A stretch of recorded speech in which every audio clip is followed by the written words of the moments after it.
Everybody was kung fu fighting. Baby, all you gotta do is call. You know Just well goes round and round and I doubt. 15 unforgettable songs of 1974 who disappeared forever. Today, we're going to remember 15 forgotten wonders. Songs that accompanied you without you even knowing it. Stay, because no one told you this story. And what you're about to hear, you may have experienced it without realizing it. Number 1. Kung Fu Fighting by Carl Douglas. Everybody was kung fu fighting.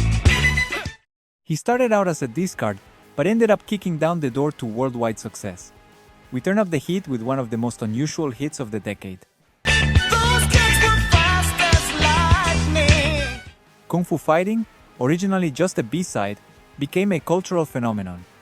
The song, produced by Mead, blends disco rhythms with cinematic references to martial arts, Let's get it on. We took the ball and made it. fueled by the influence of Bruce Lee. The result was an explosion of rhythm and theatricality, with unforgettable sound effects. Within weeks, it reached number 1 on the Billboard Hot 100 and sold more than 11 million copies worldwide. Carl Douglas never had a similar success again, but with one precise hit, he secured his place in pop music history. Number 2. Seasons in the Sun by Terry Jacks. Pretty girls are everywhere. A farewell turned into a melody that made the whole world cry. We begin with a song that, even today, is deeply moving. The hills that we climb were just seasons out of time. Seasons in the Sun was released in late 1973, but its emotional echo spread strongly throughout the first months of 1974. Shell, it's hard to die. This soft, nostalgic pop ballad is the farewell of someone who knows their end is near. It's an English version of an original song by Belgian composer Jacques Brel, adapted by poet Rod McCrae, who softened the original's drama and gave it a heartfelt warmth. Skinned our hearts and skinned our knees. Goodbye, my friend. Terry Jacks, influenced by the death of a friend due to leukemia, performed it with a tenderness that touched millions. The song reached number 1 on the Billboard Hot 100 and remained there for 3 weeks. It was also a hit in Canada and the United Kingdom. Although Terry Jacks never achieved that level of popularity again, this song remains a symbol of farewell amidst the sun and sadness. Number 3. Rock Your Baby by George McCrae.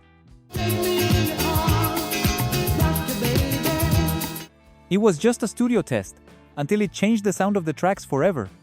We now turn to one of the founding songs of disco music. Rock Your Baby, released in May 1974, was written and produced by Harry Wayne Casey and Richard Finch, who would later form KC and the Sunshine Band.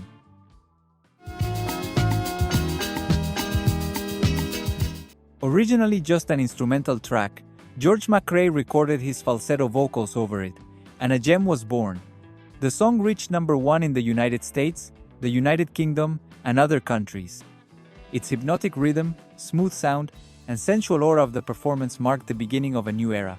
Although McCrae never achieved that success again, this song left its mark on the album's DNA.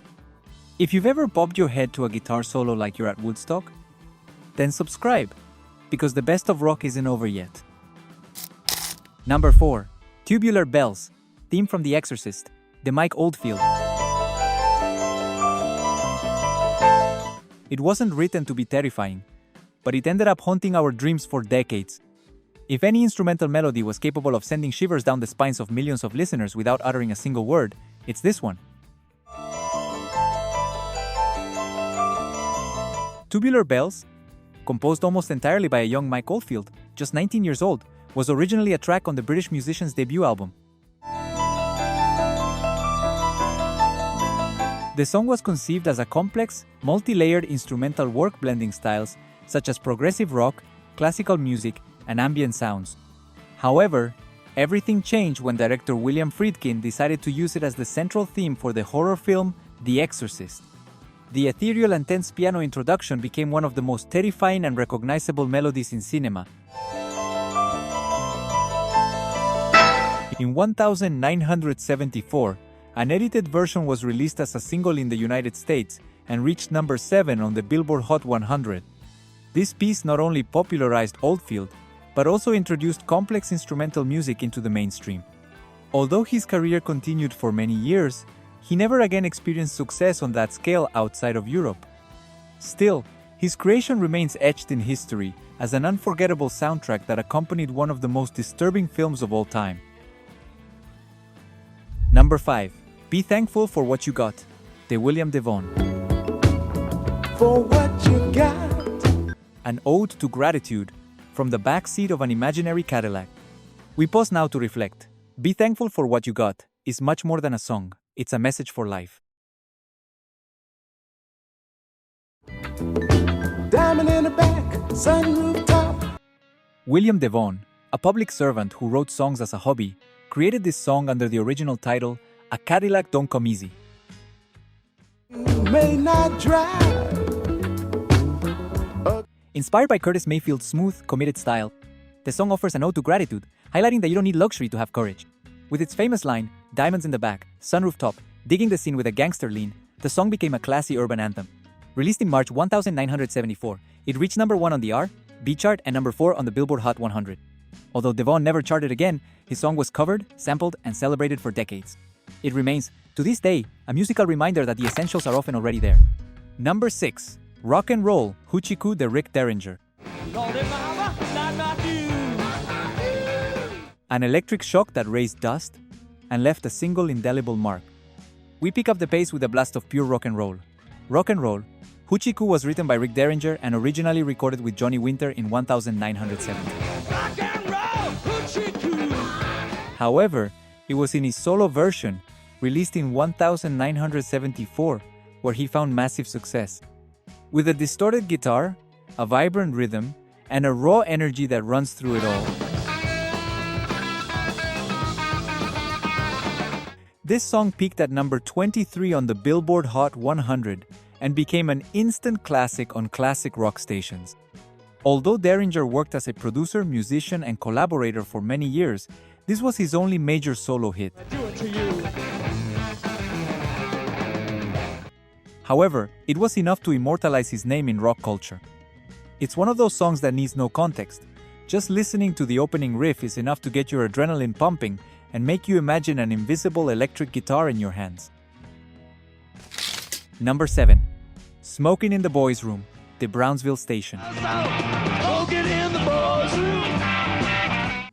A school prank became a rebel anthem without anyone seeing it coming, from the dance floor to the school hallways. Smokin' in the Boys' Room is an ode to teenage rebellion. Released in late 1973, its popularity skyrocketed in 1974. Written by Cub Koda and Michael Lutz, the song playfully recounts how students sneak into the bathroom to smoke, dodging the principal and defying authority. Its energetic riff and infectious chorus took it to number 3 on the Billboard Hot 100. Although its producer didn't believe in it, a Portland radio station took a chance on the song, and the rest is history.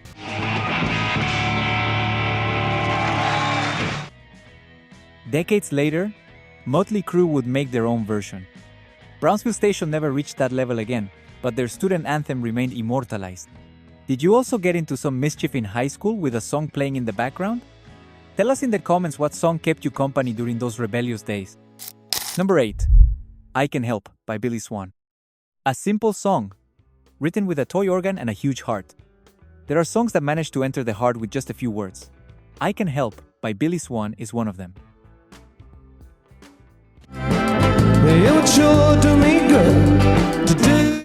Released in July 1974, it was written while Swan was experimenting with a portable organ given to him by Chris Christopherson and Rita Coolidge. With a sound that straddles rockabilly, country, and southern pop, and heartfelt and direct lyrics, the song quickly earned a place in the charts.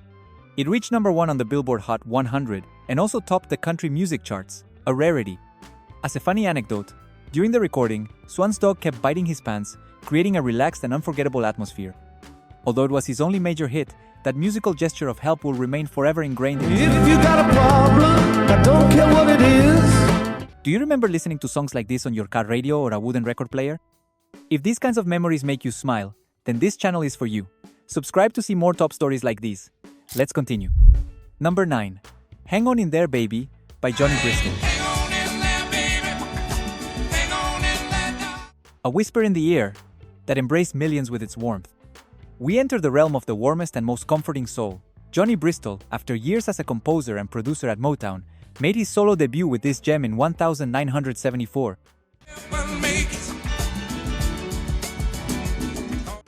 Hang On In There Baby is a perfect blend of tenderness, sensuality, and hope.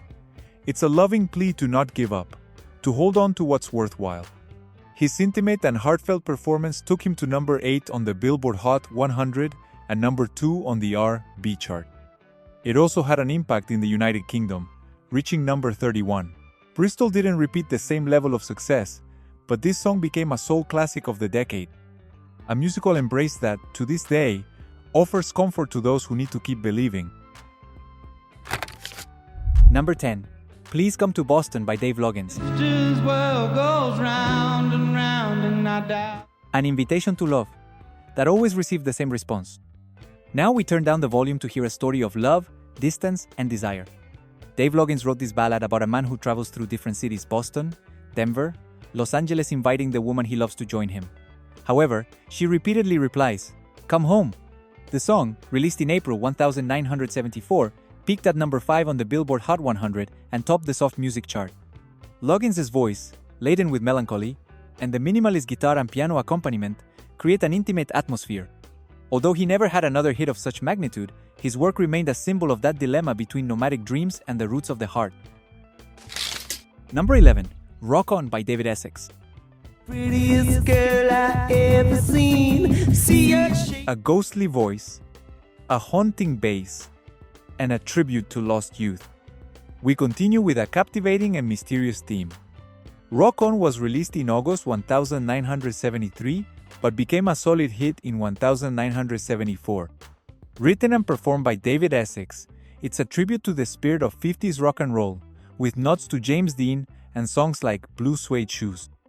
What distinguishes this song is its minimalist production, centered on a hypnotic bass and echo effects. It reached number 5 in the United States and number 3 in the United Kingdom. Although Essex continued to have success at home, this was her only major international hit. An atmospheric song that captivated an entire generation. Number 12. Life is a Rock, but the Radio Rolled Me, The Reunion. A musical marathon that recited the history of rock before running out of breath. Now, prepare to catch your breath. Life is a Rock, but the Radio Rolled Me is a dizzying journey through pop history, a whirlwind of names, songs, and musical moments released in the form of a tribute song. It was performed by a group of session musicians under the name Reunion, and lead vocals were provided by Joey Levine, known for his work with Ohio Express. The song rapidly mentions hundreds of artists, record labels, and hits from previous decades, all accompanied by a fast-paced beat. It peaked at number 8 on the Billboard Hot 100 and became one of those rarities that won over audiences with its originality. Although Reunion never recorded anything significant again, this single remains a testament to their love of music and radio as a means of discovery. How many names and songs did you manage to recognize in that musical marathon? Write in the comments how many of those references made you go back to your teenage year. Number 13. Beach Baby The First Class. From July to the end of September. A love letter to summer, written from across the ocean. We return to lightness and nostalgia with Beach Baby, a song that seems to have come from an eternal summer of the 50s, although it was recorded in 1974 by British musicians. Written by John Carter and his wife Jill Shakespeare, and performed by Tony Burrows, vocalist of multiple one-hit wonders, this song blends polished vocal harmonies, a touch of bubblegum pop, and an orchestral production reminiscent of the Beach Boys' greatest ballads. Although its spirit is profoundly American, it was recorded entirely in England. It reached number 4 on the Billboard Hot 100 and number 3 on the Cashbox chart, but in the United Kingdom, it peaked at number 13. It was First Class's only major hit, but its ability to transport listeners to a simpler, sunnier time lives on. For those who experience teenage romances by the sea, Beach Baby is the perfect soundtrack. Number 14. Tell Me a Lie by Sami Jo. Tell me a lie. When the truth hurts, sometimes we just want to hear a nice lie. We end this journey with a plea laden with vulnerability. Tell Me a Lie was originally recorded by Lynn Anderson, but it was Sami Jo's 1974 version that resonated most deeply with listeners. With immersive production and an emotionally charged performance, the song captures that moment when we'd rather cling to a white lie than face a painful truth. The song peaked at number 21 on the Billboard Hot 100 and number 14 on the Adult Contemporary chart. It was also well received in Canada. Although it was her only major hit, it left a mark with its emotional honesty and remains a reminder that sometimes the soul needs a final consolation, even if it's only an illusion. Number 15.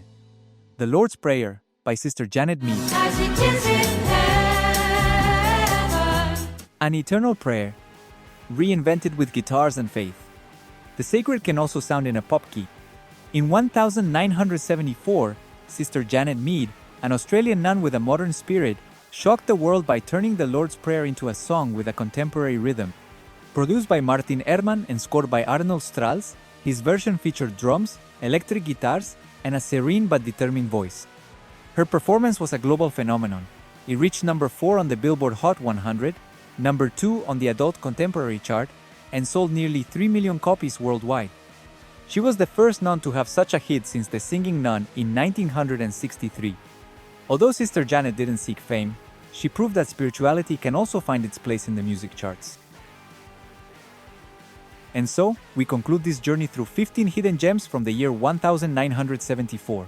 Songs that, though fleeting, left their mark on the collective memory. Many of these songs surely made you dance and have fun in your heydays, so I invite you to check out the songs that closed out the 70s, giving way to the golden age of the 80s. Click here.